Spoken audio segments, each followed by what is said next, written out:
May it please the court, my name is Nicholas Brown. My co-counsel is James Angel. We represent Branch Banking and Trust Company, who is the appellant in this case. And this morning we're asking the court to reverse the district court's decision because North Carolina subcontractors do not have an interest in property prior to serving notice of claim of lien on funds. Therefore, the exception to the automatic stay does not apply for them. Does this case rise and fall on whether or not there is such an interest? Yes, and I think both parties agree that that is the key issue here, whether there is an interest in property as of the petition date in the hands of the subcontractors. Now, this case started with a bankruptcy filing by a general contractor. As the court is aware, that at the time of the bankruptcy petition, Branch Banking and Trust Company had a properly perfected lien on receivables, among other things. And at the time of petition, the subcontractors had performed work for the benefit of the general contractor. If the court had removed the automatic stay, if they'd moved the court and the court had done so, could they have perfected their interest?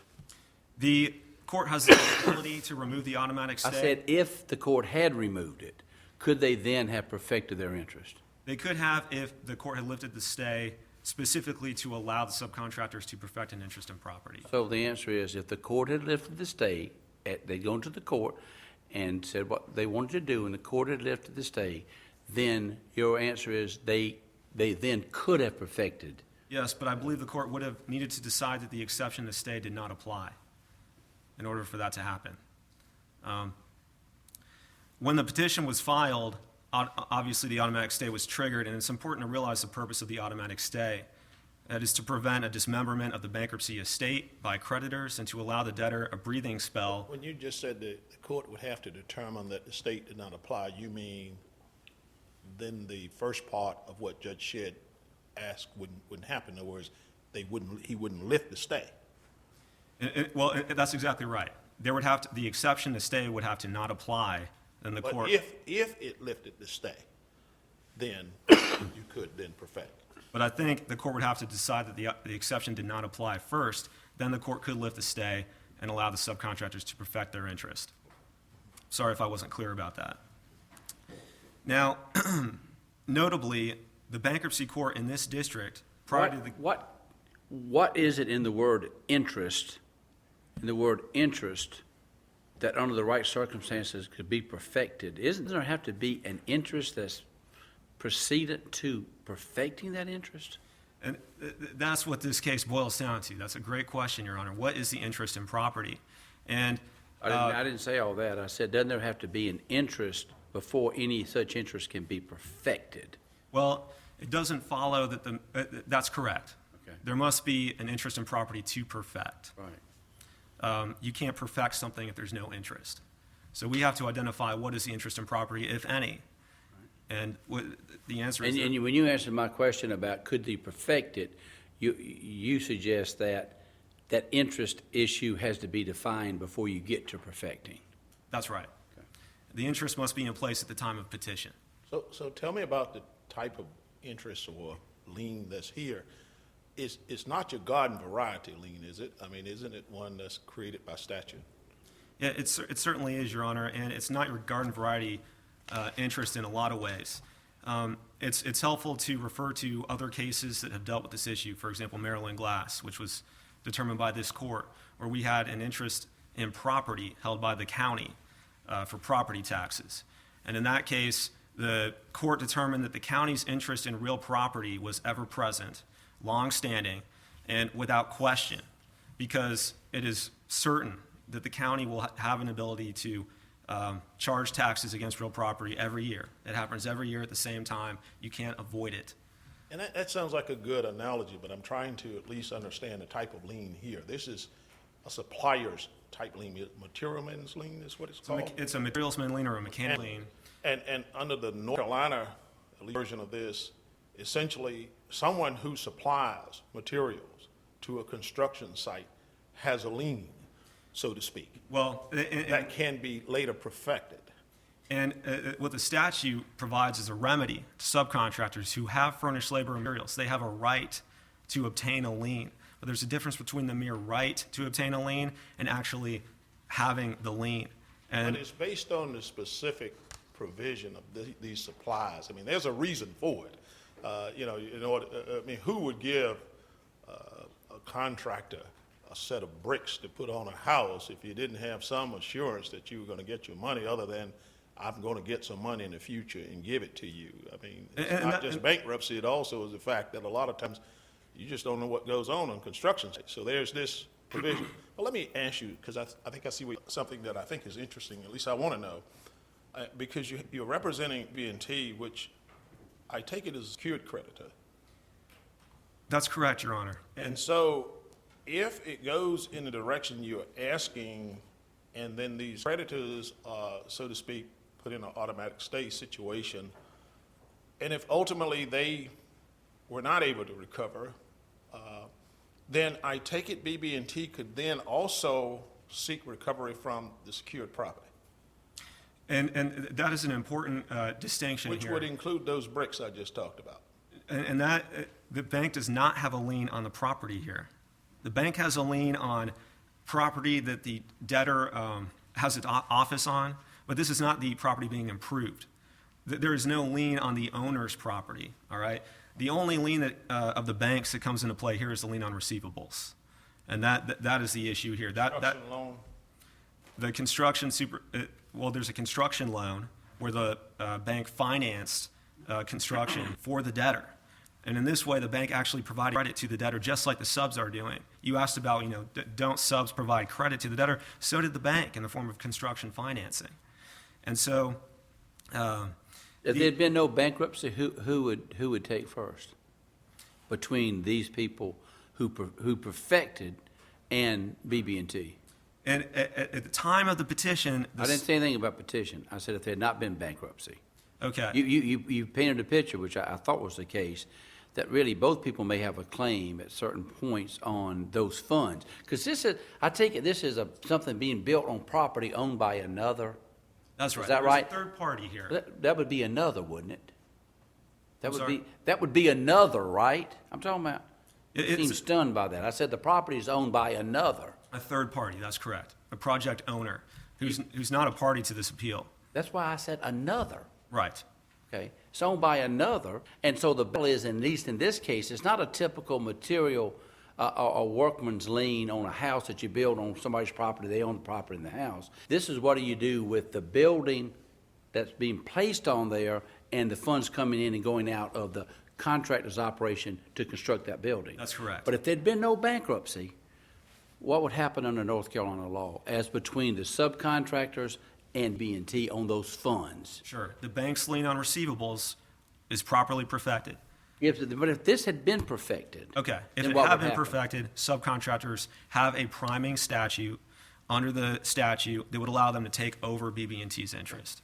So you think bankruptcy changes North Carolina law? I don't think that it changes North Carolina law. I think that it freezes the rights of creditors as Well, they just let me stop for a second. Can they perfect now? Can they perfect now, the subcontractors? They have because they have an order in the bankruptcy. No, I'm not talking about that. That's what you're talking, that's what you're picking. But under bankruptcy law, do you think, we went back to one of the first set of questions, you said no, they couldn't perfect it unless the court decided that they had an interest in property. If the court had allowed them to perfect, that's the only way that they would be in the same status outside of bankruptcy and in bankruptcy, isn't it? Because you just said, I don't want to be too confusing, but you said no bankruptcy, they would be allowed to perfect, and then the subcontractors would really take first over the bank. That's correct. Well then, but bankruptcy changes that in your opinion. It does, Your Honor. And it changes it for what reason? Some statutory word? That's the issue we have to deal with here, whether bankruptcy changes it. Well, whether it stops the subcontractors from But what- taking steps to obtain a lien. But what which is word or words in the statute or some statute would say you're right and bankruptcy stops it? I want to focus on those words. Okay. It's the the automatic stay. No. What words? The act to create, perfect, or enforce a lien on property of the estate is prohibited by the automatic stay. That's 362A4. And the stay is broad and encompassing. So wait a second. All liens are prohibited, all liens? If you don't have a lien at the time of the bankruptcy case, you cannot take steps to obtain a lien subsequent Well, to but the I'm looking bankruptcy. at North Carolina law, and I could have the wrong version of the statute, but it's 44A-18A. It says the first-tier subcontractor who furnishes labor, materials, or rental equipment at the site of the improvement shall have a lien upon funds. Okay, Your What does that Honor, say? we may have a problem here because you may have a updated version of the Oh, I statute. got you, okay. And this is important to, The law was changed after this. after, Under the new law. you under the new lose. law, it's a completely Under the new different law, analysis. under the new law, you lose. And I haven't analyzed the new law, Your Can you Honor. just answer me yes or no? Well, it's going to be a harder case for the bank, for sure. So you don't want to admit that you lose. Well, I just haven't analyzed the new law. Under to the be new fair. law. Well, you're the expert on it. I'm not, I'm certainly not an expert on it. I'd like to think I'm more of an I mean, expert on the law. absent the bankruptcy, you lose. Under the new law, you lose. But with the bankruptcy, you say you win. That the bankruptcy changes at all, so long as it's under the old law, And right? the reason Is for that your position? Now, what do we boils down to under here? the old law, Under bank- that's what we boil, that's where we are here. That's correct. Under the, under the old law, absent the bankruptcy, you lose. Under the new law, even with the bankruptcy, you lose. Under the old law, with the bankruptcy, you win. And You win. That's your position. except that, you are assuming that under, The bankruptcy turns it all upside down as long as you got the old law. well, you are assuming, Your Honor, that if there was no bankruptcy, the subcontractors would have filed liens by serving notice of claim lien on funds. That didn't happen. The bankruptcy served as an invitation to all subcontractors who were dealing with the general, hey, Yeah, file your liens. that's a pretty fair presumption, and even under the law as you understand it, that if they didn't perfect, they would lose their interest. So we presume they act not in their self-interest?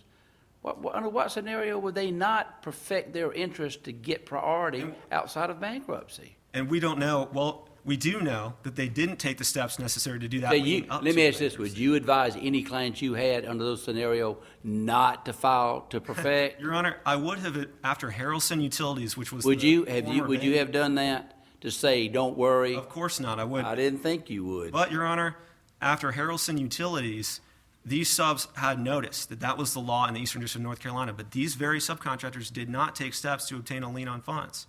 They knew about the law. So tell me why under the prior law you win. Why is that so? The Harrelson Utilities case was on all fours with this case, except that Judge Small I determined didn't ask you to describe, does that case control us? it's not controlling, Your Oh, Honor. so that's not why you win. No, but I do urge the court to look I at didn't ask you that, though. I said, tell me why you win. That may be a fine decision, but it doesn't control us, does it? Okay. Okay, Well- you have to convince us. And the reason that the bank wins here, Your Honor, is because the plain language of North Carolina lien law does not provide for an interest in property.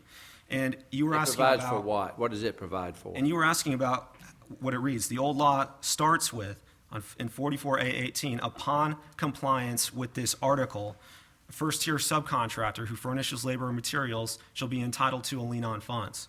Later on in 44A18, it says, lien upon funds granted under this section is perfected upon the giving of notice of claim of lien on funds and shall be effective upon the obligor's receipt of notice. That lien, all right, let's look at that. That lien upon funds, what does that operate over? Does the interest that creates the lien upon funds, the underlying factual basis, is that made up? It's- What does that operate on? Well, let's Under look- general law, you get a lien when you have an interest and you try to protect that interest. And you've served the notice. No. I'm not talking about perfecting it. I'm just asking, any way that you read that, I'm just asking this question. You think that there's nothing at all that exists in any fashion vis-a-vis or between the subcontractor and the contractor? There's nothing that exists except and until the notice is filed and the lien's created. That lien is the interest itself, or does that lien represent something that is due? Yeah. What the subcontractor has with the general is a mere contractual right to payment, a claim or a debt, and that is not an interest in property. The property that we're talking about today is in the hands of that another party, the third party. It's funds in the hands of the obligor. And until a lien is obtained, there is no ability of the subcontractor to attach any interest to those funds. And Your Honors, I see that I'm out of time. Thank you. You've saved a few minutes. You've saved a few minutes for I rebuttal. have saved 5 minutes. Thank you, Your Yes. Honor. Mr. Wolf?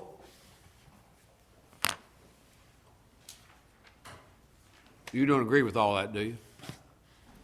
Except for the part about the bank losing. William J. Wolf here on behalf of the creditor appellees.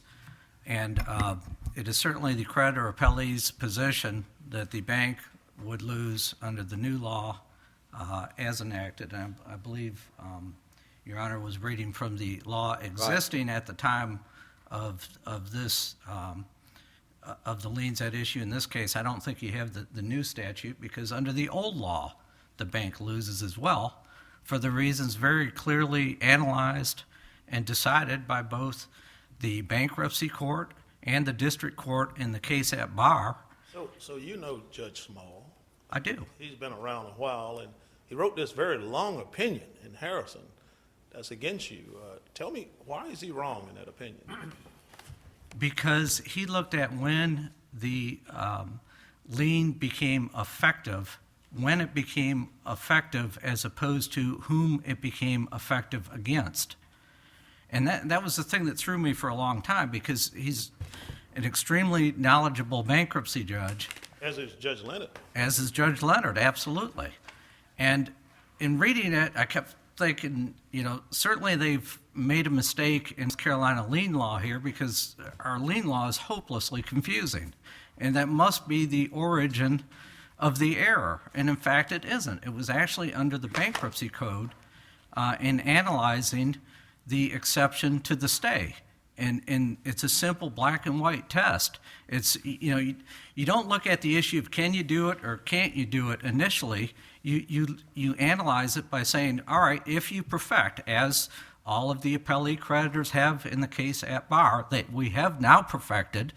Really, we could have perfected before the bankruptcy court said that we didn't have to ask for bankruptcy court permission. Legally, we could have perfected. And then you look at that point in time who the lien is effective against. That's under the exception to the stay. If it's effective against a prior perfected security interest, then it is within the exception. And BB&T is a perfect example. There's no question that they had their UCC-1 filed way before the appellee creditors perfected their lien on the funds. But there's also no dispute that upon that perfection, we primed BB&T and we were in front of BB&T. So we meet the express statutory provisions. Is that the issue, or is it the question of the automatic stay? No, there's no question that All you. the same. In terms of whether they go before BB&T or not, I thought we were dealing with the automatic stay provision because the perfection hadn't been put in place before the bankruptcy was filed. No, I mean, the whole case turns on whether we were entitled to perfect post-petition. The whole question turns on whether or not, that's why I asked the other side. I think you both agree the question really turns on whether or not the subcontractors had an interest in property, or had an Exactly. interest before the bankruptcy filing. That's exactly And right. then if you did, and now the other side said, well, the court would have to determine that, but if you did, then the court has determined that you do, and perfection would follow as a matter of course. Exactly. The allowance to perfection. So you agree the whole matter turns on whether or not your clients had an interest before the petition was filed. Exactly. And when Mr. Brown was just up here, he said a mere right to payment is not property. Well, that's all the bank had too. I mean, that's all. You look at the bankruptcy petition, this debtor had something like $7 million worth of assets. $5.5 million worth of them are the receivables on their jobs. That's the ultimate, the 90% or 85% of the debtor's assets. Does the dispute in this case, when you normally look at a bankruptcy case, the question sort of comes, who's secured, who's not secured? And it's a battle between secured and non-secured. In this case, or unsecured, in this case, is this just a battle between secured? If you get if you win? And it's not much of a battle because we clearly win. No, I'm saying, but it's just two secured creditors fighting. I'm just asking this question, maybe you don't know. Would the determination of that affect unsecured in any way in this case? Yes, because if we're included in secured rather than unsecured, we're going to get paid, on the job. But I'm talking about if you're entitled to that. If you're not entitled to that, that Oh, pool no. of money, is the bank going to get it? Is there Yes, excess money? The bank would get You it. understand my question then? It's not a question, we'll get back to your argument. This is not a question of how much money the pool of unsecured creditors will get. It's a question of who will be in that pool. Exactly. It's whether my clients are unsecured or secured. And we contend. And why is it that you are secured? Why is it that you have an interest? I'm looking to North Carolina law to decide whether or not you have an interest. And you say it is because you do have a lien, but that lien you say is based on something, which is the right to payment. But you say that's the same theory that the other secured creditor you want to be battling, although you know you'll win that battle, that's the basis for their claim too, a contractual right to payment. But ours is more than just a contractual right Okay. to payment, because we have a statutory right to payment for the materials that we put on these projects that originates in the North Carolina Constitution. What materials did y'all put out there? What'd you do? Put bricks? Is that what Judge Wynn? The Hanson Aggregates supplied stone and concrete. R.W. Moore, these are my three clients. There's other appellees that I don't directly represent. R.W. Moore supplied equipment, and Couch Oil supplied the fuel to run the equipment. Equipment to do what? To build the projects. These are what, single-family homes? No, typically, this was more like developing a subdivision for a developer is usually the scenario. There were different scenarios, but typically, the debtor was in the business of developing land, putting the utilities underground, and then The putting... streets and utilities in, Exactly, before they built the home. right. And then the developer would pay, and again, I think that's important. The question came up, did BB&T provide the financing? And I think it was misstated that they did. BB&T did not provide construction financing for any of the projects that the creditor appellees placed their notices of liens on. They just provided general credit to the debtor, mostly secured by its office building and secured by its equipment and secured by its vehicles. So BB&T was not providing the construction financing. Really, the interim construction financing was effectively provided by the creditor appellees because they knew under North Carolina law that they had a super lien priority and that they would ultimately get paid if they acted in a timely manner. And there's much to do about the fact that they didn't file their liens or perfect their liens before the bankruptcy petition. But in this court, and it's been conceded in oral argument just a few minutes ago, all of the creditor appellees were timely in the assertion of their perfection.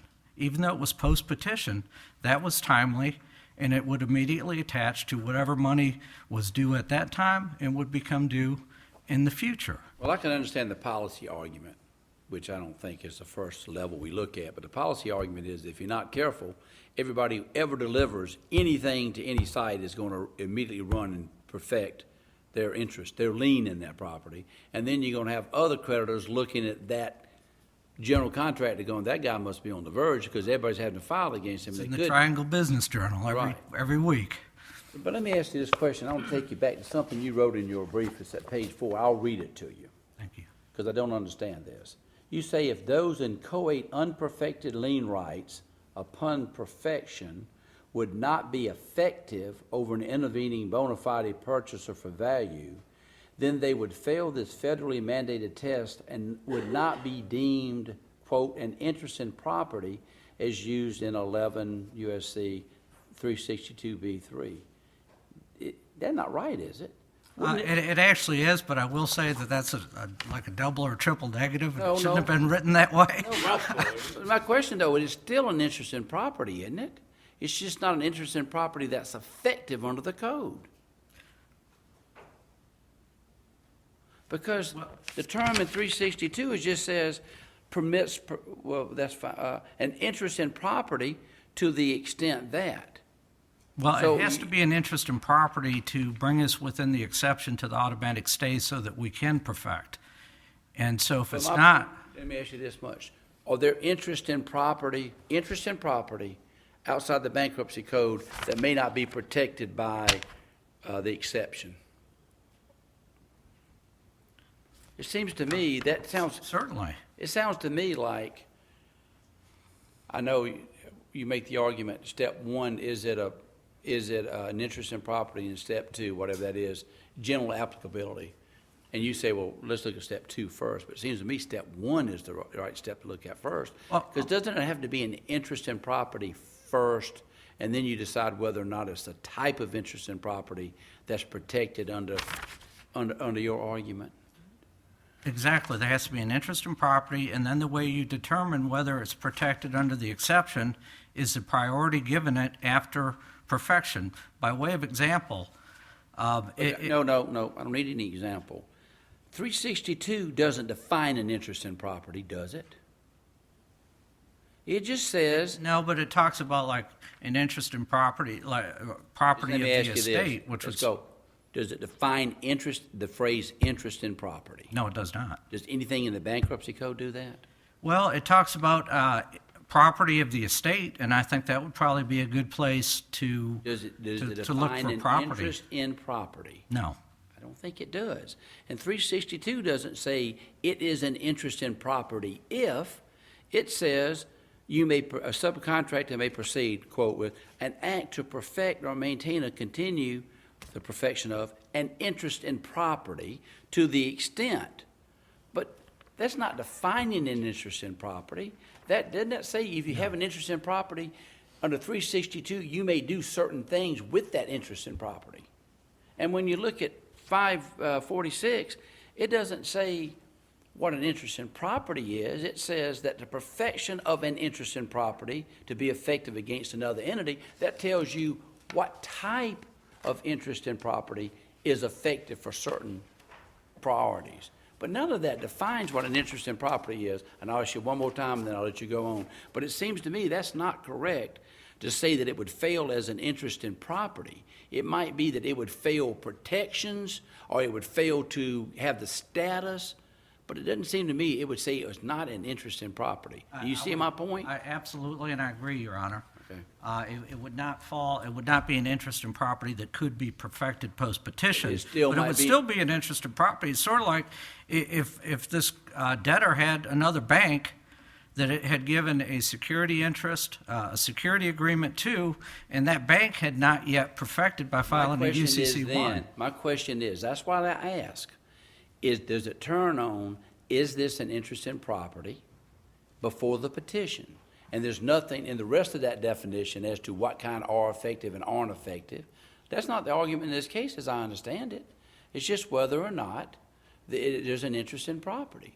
Is there really any argument in this case, if your clients have an interest in, by either side, that if your clients have an interest in property pre-petition, then they have the right to perfect it? That's not, the argument isn't you have an interest in property, but you can't perfect it. Isn't that correct? The whole case turns on whether or not you have an interest. Well, that's what I asked the other side repeatedly. It didn't That's the first step. Obviously, you What- have to have an was interest, there- or was there's there- nothing to perfect. Was there any other step in this appeal? Was there any other step other than, under North Carolina law, is there an interest in property before the filing of the bankruptcy petition?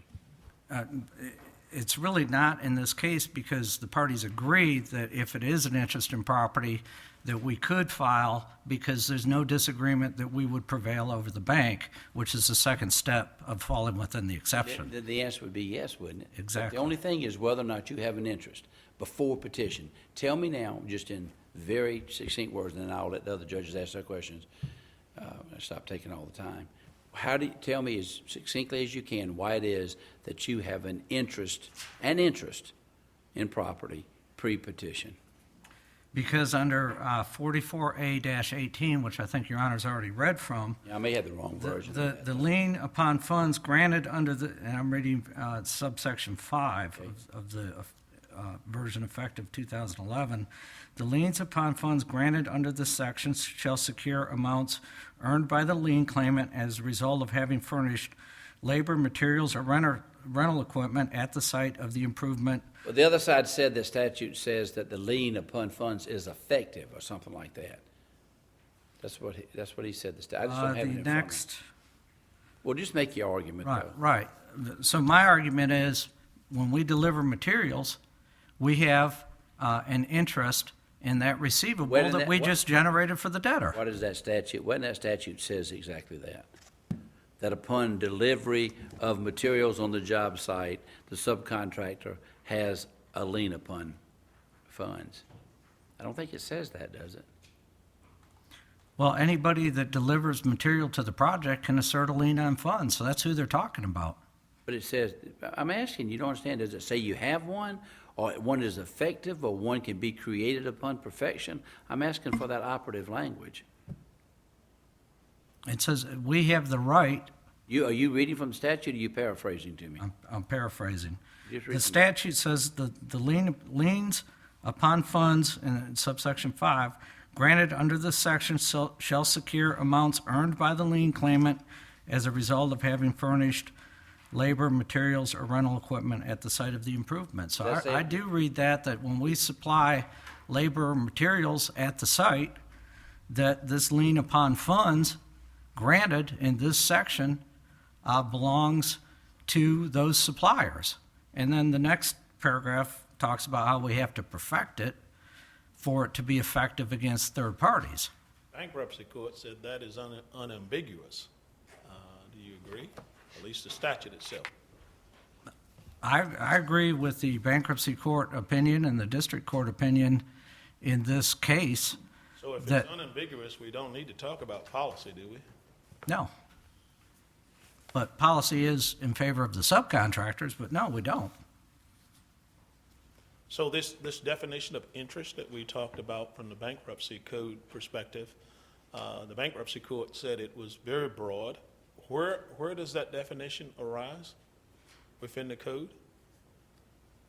It's not, I haven't found it within Where the do you- code. where do you get Yeah, it? I think you have to go to state law, and under North Carolina state law, when someone supplies labor or material to a project, nobody else. That would tell you Yeah. what the interest is, but the code itself refers to the term interest. And within the code, seems to be the point of the other side, is that the code has a limitation here. So where does this definition of interest comes? I mean, the Fourth Circuit has spoken to it too. It seems as though we've indicated it can be broader than a lien. It's expressly ruled. But to where that do you effect. say the definition comes from within the code? I mean, how do we define the think you have term to go- interest under the bankruptcy code? I think you have to go to state law for that. And when there's clearly a receivable, which is property of the estate, and when the state law says that we have the right to a super priority lien on that receivable, that's the interest that already exists before the bankruptcy and is created upon the delivery of the materials, because not everybody has a right to that super priority lien.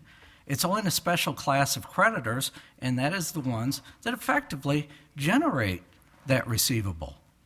It was our materials that generated the receivable that the debtor was attempting to divert to pay the IRS lien and/or whatever other obligations. Is the effective statute at page A54, appendix 54 of your brief, do you know it? Yes, it is. Okay. And so you read that as that first paragraph, which I think may be the same paragraph as I read, is the first-tier subcontractor shall be entitled to a lien upon funds. And you think that creates your interest?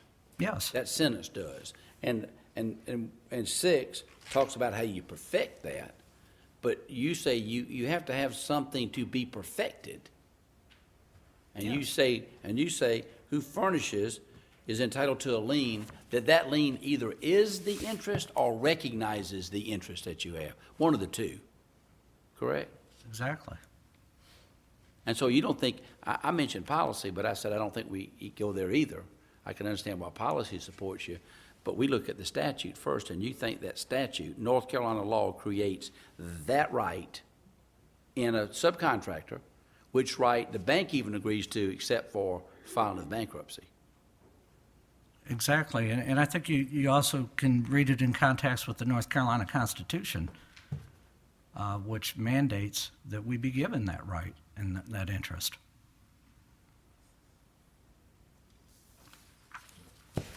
Thank you. Thank you, Mr. Wolf. Mr. Brown?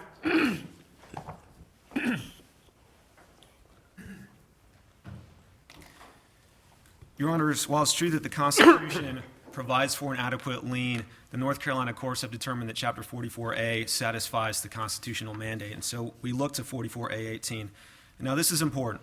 The bankruptcy court completely did not discuss the very first sentence under 44A18, which says, upon compliance with this article, a subcontractor who furnishes labor shall be entitled to a lien upon funds. Upon compliance with this article, that's Article 2. The district court did not ignore that sentence, but said that the mere furnishing of labor or materials was sufficient to constitute compliance. Well, if we plug that into the statute, it would read, upon the furnishing of labor or materials, a first-tier subcontractor who furnishes labor or materials shall be entitled to a lien on funds. Okay, I take your point. What does the subcontractor have until compliance? The subcontractor has a remedy. They have a right to assert a Based remedy on in the what? funds. Based on what, though? What is that remedy based on? Is it just a grant from the state? It's provided in the statute, and the No, statute. I'm asking, well, what is that based on? I mean, so in other words, you think the state in this article would be just the same if it had said anybody who lives within a mile upon compliance? Isn't this statute upon compliance, isn't it based on something, though? Isn't it based on either some pre-existing relationship or interest or something? It's based on something, isn't it? Well, and And I'm trying to see what you described that as. yeah, well, upon compliance with this article is based on, let's read further down in the article. Important to note, 44A20 says that upon receipt of the notice, the property that we're talking about, upon receipt of the notice, the obligor must retain the funds, which is the property. Prior to receiving the notice, there was no obligation to retain funds here. Prior to receiving the notice, subcontractors have no interest in the funds. The owner can do whatever it wants with the funds as far as they can pay I them know to the that, but general. that doesn't answer the basic question, because the question then is, the issue then is, once he gets that notice, he has to act differently, doesn't he? That's correct. And so it's not just, North Carolina hadn't created a right for people just to give your bank notice and they have to stop spending the fund. It has to be something that precedes that notice, isn't there? And isn't that the furnishing of the materials that allows, upon perfection, that interest which exists to take a certain status? Isn't that correct? Well, and it's helpful if I back up and talk about the interest in property. Legislative history talks I about. want you to answer that. Is that scenario correct that Judge? I mean, Either yes or no, and then you proceed on. It's not correct? respectfully, I do not think that that is correct. And that is because under the plain language, there is nothing for an interest in funds. There's no attachment to the funds until the notice has been served. And I didn't hear any clear definition of what interest the subs have other than a mere right to assert a claim That of non-funds. attachment is to enforce what? The attachment is to Enforce the lien. upon obtaining the lien attaches. But the lien happens is at the same based, time. but the fact that a lien is created, that's based on something. Well, the lien is provided for, but there's No, not that it's provided for, but the fact that it's provided for is based on something, isn't it? I mean, there's some basis for a lien to be effective after perfection, and that has to do something with the relationship between the parties before perfection, doesn't it? In other words, are you equating interest to attachment? Well, I am making that comparison because No, it seems as though you're equating it. You said it doesn't happen. Basically, you don't have an interest until it's attached. and if you look to some other decisions, it's helpful to look at these environmental super lien cases where the courts looked at, all right, maybe there's a simultaneous creation and perfection situation here, which is what is the case here. But in each of those cases, the court looked at what the state did prior to petition, giving notice, saying, we intend to pursue a lien here, and tenaciously pursuing is what the 229 Main Street court described it as.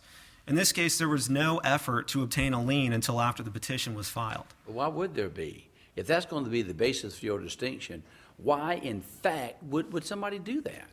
It's BB&T's position that if a supplier supplies something to someone over whom they have a line of credit or some kind of right to operational funds, BB&T wants to advise every subcontractor in North Carolina is, as soon as you put something on a job site that we're involved with, run and perfect it. And the subcontractors were, I'm out of time, Your Honor. I'd like to hear the answer. The subcontractors were aware of the Harrelson No, I Utilities didn't ask you decision. that. I said, is that BB&T's position? That everybody, mom and pop, every small business, anybody that supplies, I just want to know what BB&T's Yeah, position is and under you're- the law. Wait, let me finish. Their position is, if you supply anything on any job site that we have funding over, we want you to immediately perfect to be sure you get the money. That's BB&T's position under the law? The position is if they don't like the way the statute reads, they can ask it to be changed, and the statute was changed. Statute doesn't have to be changed. Under this statute, they could perfect before bankruptcy, couldn't they? No, Your Honor. I don't think so. Thank you very much, Mr. Brown. Thank you very much.